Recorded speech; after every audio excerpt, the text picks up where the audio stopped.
नमस्कार दोस्तों, एक बार फिर से स्वागत है आपका आपके अपने YouTube channel study to study में। मेरा नाम है विकास और आज का टॉपिक है भारतीय संविधान की विशेषताएं। इस वीडियो में हम भारतीय संविधान की उन विशेषताओं को समझेंगे जो इसे विश्व के अन्य संविधानों से अलग बनाता है। यह वीडियो हमें संविधान की संरचना, स्वरूप और उसकी विशेषताओं को समझाने में महत्वपूर्ण होगा। चलिए हम पहले संविधान के संक्षिप्त परिचय को देख लेते हैं। तो भारतीय संविधान दुनिया का सबसे विस्तृत और लिखित संविधान माना जाता है। इसका निर्माण भारत की विविधता, संस्कृति और आवश्यकता को ध्यान में रखकर किया गया है। भारतीय संविधान में लोकतंत्र, धर्मनिरपेक्षता, सामाजिक न्याय और समानता जैसे मूलभूत सिद्धांत निहित है। हमारा संविधान लचीलापन और कठोरता दोनों को सम्मिलित करता है। अब अगर हम इसके मुख्य बिंदु की बात करें तो ये दुनिया का सबसे विस्तृत और लिखित संविधान है। इसे प्रस्तावना के अनुसार 26 नवंबर 1949 को अंगीकृत किया गया, जबकि 26 जनवरी 1950 को इसको लागू किया गया। संविधान में कुल 25 भाग हैं, जिसमें 12 अनुसूचियां और 448 अनुच्छेद हैं। ये अनुच्छेद प्रत्येक संशोधन के बाद शामिल होते गए हैं, जिनकी संख्या लगातार बदलती रहती है। यह संविधान हर छोटी बड़ी आवश्यकताओं को ध्यान में रखकर तैयार किया गया है, जिसके कारण यह काफी विस्तृत हो जाता है। आगे हम लोग देखेंगे संविधान की विशेषता में पंथ निरपेक्षता। भारतीय संविधान के अनुसार भारत एक धर्मनिरपेक्ष राज्य है। यहाँ पर सरकार का कोई भी आधिकारिक धर्म नहीं है और संविधान हर धर्म को समान मानता है और नागरिकों को धार्मिक स्वतंत्रता प्रदान करता है।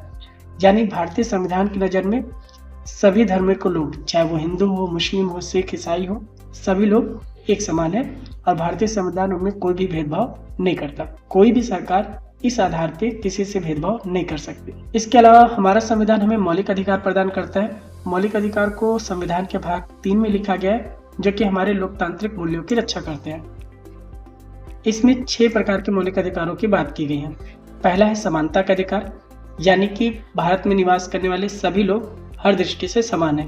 उनमें लिंग के आधार पे, पैसों के आधार पर या फिर रंग के आधार पे कोई भी भेदभाव नहीं किया जा सकता। स्वतंत्रता का अधिकार, भारतीय संविधान हमें स्वतंत्रता देता है कि हम जहाँ चाहे वहाँ भारत में रह सकते हैं, किसी भी तरह के रोजगार को कर सकते हैं और अपने कोई भी धर्म फॉलो कर सकते हैं। शोषण के विरुद्ध अधिकार, यह अधिकार हमें बलात्श्रम और बंधुआ मजदूरी के खिलाफ अधिकार देता है। धार्मिक स्वतंत्रता का अधिकार, हम अपने धर्म का प्रचार करने, उसे मानने के लिए पूरी तरह से स्वतंत्र हैं। धार्मिक और शैक्षिक स्वतंत्रता के अंतर्गत हमें अपनी भाषा, संस्कृति फैलाने का अधिकार है। इसके लिए सरकार हमें प्रोत्साहन भी करती है और सरकार हमारी सहायता भी करेगी। संवैधानिक उपचार का अधिकार, अगर संविधान में कोई भी खामियां होती है या कोई भी रूल सही से इम्प्लीमेंट नहीं होता है तो संवैधानिक उपचार का अधिकार हमें आर्टिकल 32 में मिलता है। अगर कोई ऊपर के इन 5 अधिकारों का हनन करता है तो हम सुप्रीम कोर्ट और हाई कोर्ट में जाके संवैधानिक उपचारों को लागू करवा सकते हैं। संवैधानिक उपचारों को लागू करने का पूरा श्रेय सुप्रीम कोर्ट के पास है। आगे देखते हैं संसदीय प्रणाली। इस बात को ध्यान रखिएगा कि भारत में भी संसदीय प्रणाली है, जो कि ब्रिटेन से ली गई है। ब्रिटेन में वहाँ का जो प्रमुख होता है संवैधानिक, वो वहाँ का राजा होता है, जबकि भारत में राष्ट्रपति यहाँ का संवैधानिक प्रमुख होता है। जबकि प्रधानमंत्री मंत्रिपरिषद और कार्यपालिका का नेतृत्व करते हैं। यानी कि संवैधानिक प्रमुख तो राष्ट्रपति होता है, लेकिन मंत्रिपरिषद और कार्यपालिका का नेतृत्व प्रधानमंत्री करते हैं। यानी असल पावर प्रधानमंत्री के पास होती है, जबकि संवैधानिक दृष्टि से सबसे पावरफुल राष्ट्रपति होता है। कार्यपालिका विधायिका के प्रति उत्तरदायी होती है। यानी सरकार जो होगी, चाहे किसी भी पार्टी की सरकार हो, ये जो सरकार होगी ये हमेशा विधायिका यानी संसद के प्रति उत्तरदायी होगी। यानी कोई भी रूल रेगुलेशन या जो भी कुछ काम हो रहे हैं उसके लिए सरकार को हमेशा संसद में जवाब देना पड़ेगा। आगे हम बात करते हैं न्यायपालिका की। भारतीय संविधान ने न्यायपालिका को स्वतंत्रता प्रदान की है। न्यायपालिका संविधान का रक्षक है।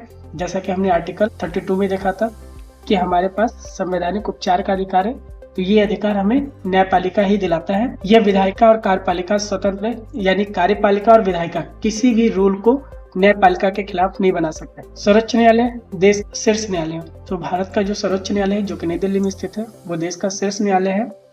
संघीय एवं एकात्मक विशेषताओं का मिश्रण, भारत का जो संविधान है वो संघीय और एकात्मक दोनों का मिश्रण है। संघीय व्यवस्था में ये होता है कि सारी शक्तियां केंद्र के पास होती हैं और राज्य जो होते हैं उनके पास बहुत थोड़ी थोड़ी शक्तियां होती हैं या ना के बराबर शक्तियां होती हैं। जबकि भारत का जो संविधान है उसमें राज्यों के पास भी शक्तियां हैं और केंद्र के पास भी शक्तियां हैं, लेकिन केंद्र थोड़ा ज्यादा पावरफुल है। भारतीय संविधान संघीय है, लेकिन इसमें एकात्मक लक्षण भी है।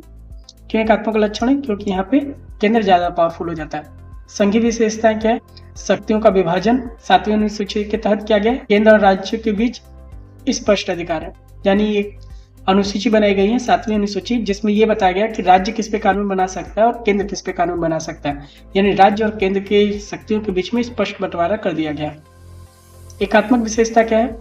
सरकार के पास आपातकालीन परिस्थितियों में व्यापक अधिकार है, यानी जब देश में आपातकाल लागू होता है तो जो केंद्र होगा वो राज्य सूची, केंद्र सूची और समवर्ती सूची तीनों सूचियों पे कानून बना सकता है। आपातकालीन स्थिति में केंद्र सरकार के पास ज्यादा शक्तियां आ जाती है, यानी उस समय भारतीय संविधान एकात्मक विशेषता वाला संविधान बन जाता है।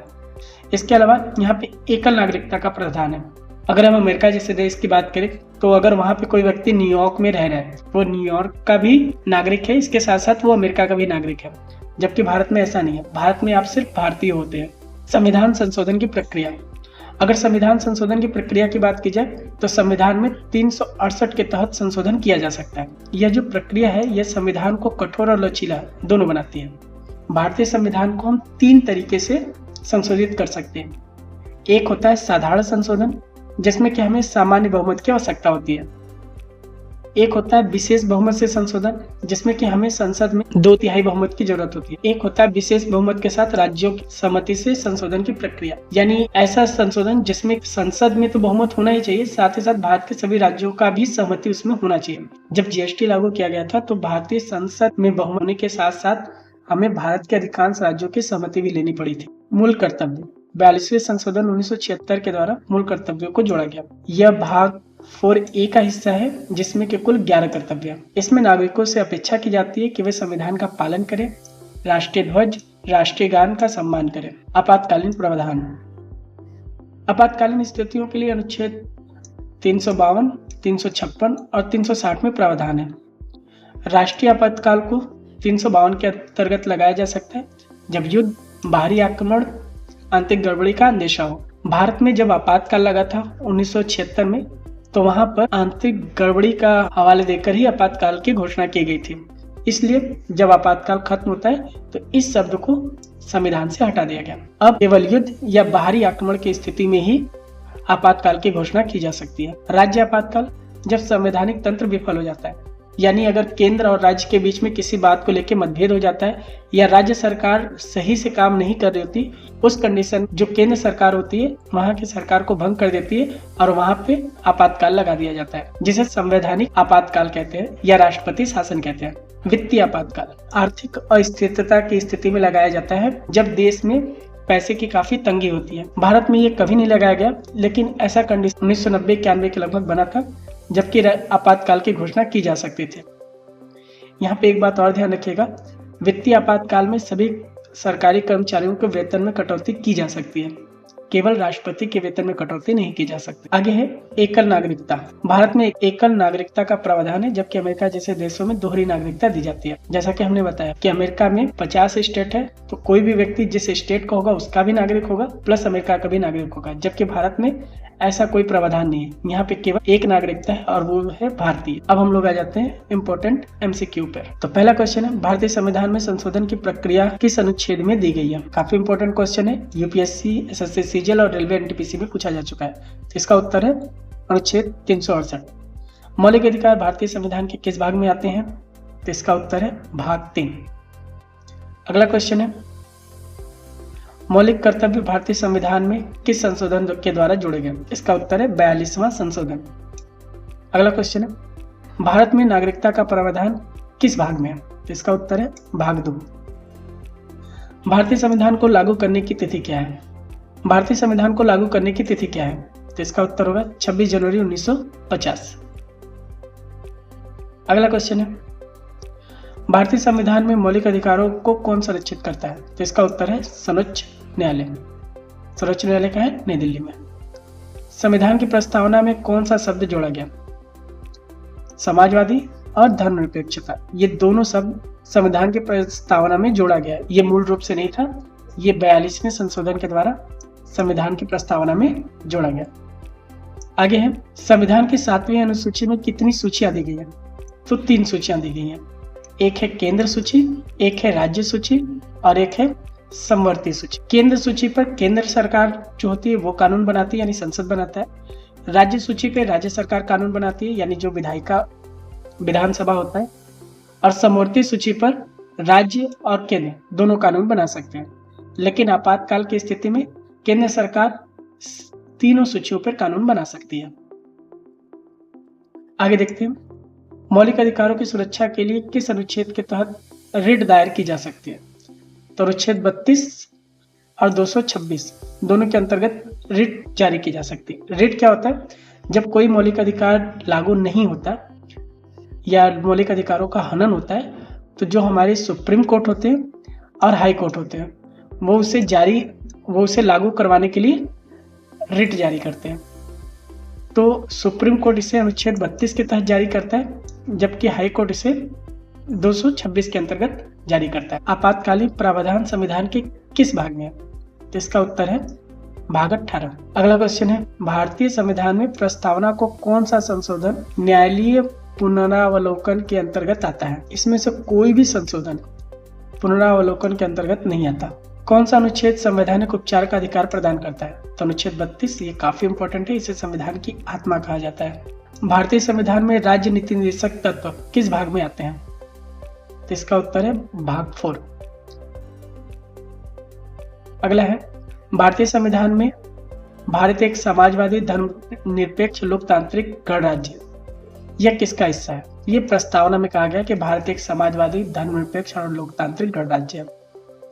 भारतीय संविधान के किस अनुच्छेद में संसद को आपातकालीन प्रावधान लागू करने का अधिकार है? तो 352, 56 और 60 तीनों के अंतर्गत आपातकाल को लागू किया जा सकता है। आगे हम लोग देखते हैं संभावित प्रश्न जो कि क्वेश्चन बन सकते हैं आने वाले एग्जाम में। तो इसमें पहला है, प्रस्तावना को संविधान का भाग क्यों माना गया? क्योंकि केशवानंद भारती केस में सर्वोच्च न्यायालय ने कहा कि यह संविधान का अभिन्न हिस्सा है, ठीक है, और यह भारतीय संविधान की आत्मा है।